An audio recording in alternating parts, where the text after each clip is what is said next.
In this video, I will show you how to book an appointment for a US visa from Canada. So there's several different steps you need to take. First is to determine your visa type. So go to the link you see right there and choose the correct visa for you. Then you must complete the form DS-160, which you can do by visiting the next link.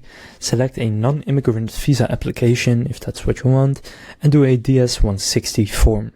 Then fill out the form completely and save the confirmation page with the barcode.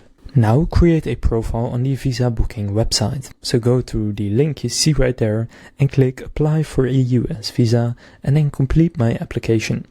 Then create a profile and log in to the visa appointment scheduling system. Next, you need to pay the visa fee. So you will be directed to pay the visa application fee.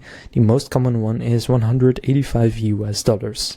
So you can pay via online banking, credit card, or a bank transfer, and you must wait for the payment to register, which can take 1 to 2 business days.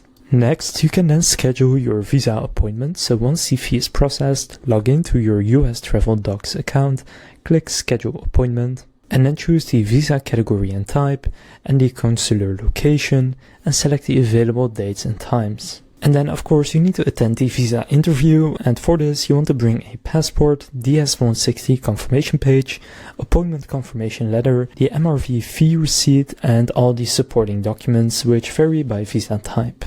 Then some extra notes: Canadian citizens generally do not need a visa for tourism or business, but they do for F1 or H1B, etc. If you're a third country national, you can apply for a US visa from Canada, though approval is not guaranteed, especially for first-time visa applicants.